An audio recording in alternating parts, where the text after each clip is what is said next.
સમાચાર વિસ્તારથી જોઈએ પણ તે પહેલા એક મહત્વના સમાચાર કે ભારત ક્રિકેટ મેચ જીતી ચૂક્યું છે તે એક મહત્વના સમાચાર હાલ મળી રહ્યા છે। કાનપુર ટેસ્ટમાં ભારતની શાનદાર જીત થઈ છે। ભારતનો વિજય થયો છે। ભારતે ન્યુઝીલેન્ડ સામે વિજય પ્રાપ્ત કર્યો છે।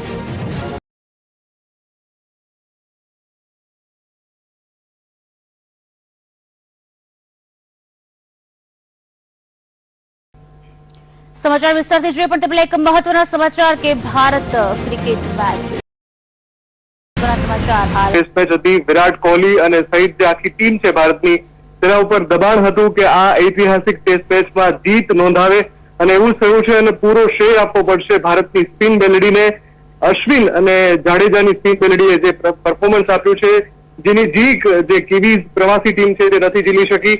434 રનના લક્ષ્યાંક સાથે ન્યુઝીલેન્ડની ટીમ मैदाने उतरी थी। गई काले भारते 377 रन दाव डिक्लेर कर्या बाद न्यूजीलैंड ने मैदान में उतार्યું હતું અને 434 રનનો લક્ષ્યાંક આપ્યો હતો। જો કે ન્યુઝીલેન્ડની જે શરૂઆત છે તે ખરાબ રહી હતી અને ખૂબ જ ઝડપી વિકેટો ગુમાવી દીધી હતી। જે ટોપ ઓર્ડર હતો તે સંપૂર્ણપણે નિષ્ફળ ગયો હતો। પણ આજની જ્યારે વાત કરીએ તો જે લ્યુક રોન્ચી અને સેન્ટનર જે મિડલ ઓર્ડર બેટ્સમેન છે ન્યુઝીલેન્ડના, એમણે પરફોર્મન્સ સારું કર્યું હતું। આજ મુદ્દે અમારી સાથે વાતચીત કરવા માટે જોડાઈ ચૂક્યા છે સંદેશ ન્યૂઝના ચેનલ હેડ વિવેક કુમાર ભટ્ટ। વિવેકજી, આપ સંદેશ ન્યૂઝ સાથે ખાસ વાતચીત કરી રહ્યા છો અને કાનપુરની જે ટેસ્ટ મેચ હતી તેમાં ભારતનો શાનદાર વિજય થયો છે।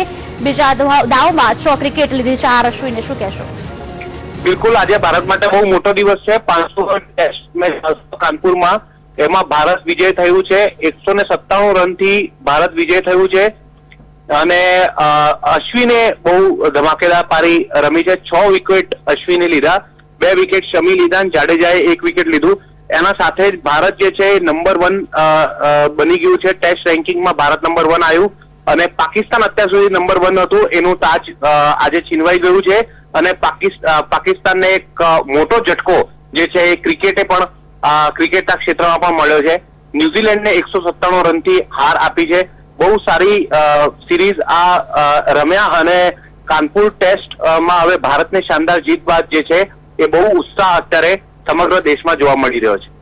આભાર વિવેકજી।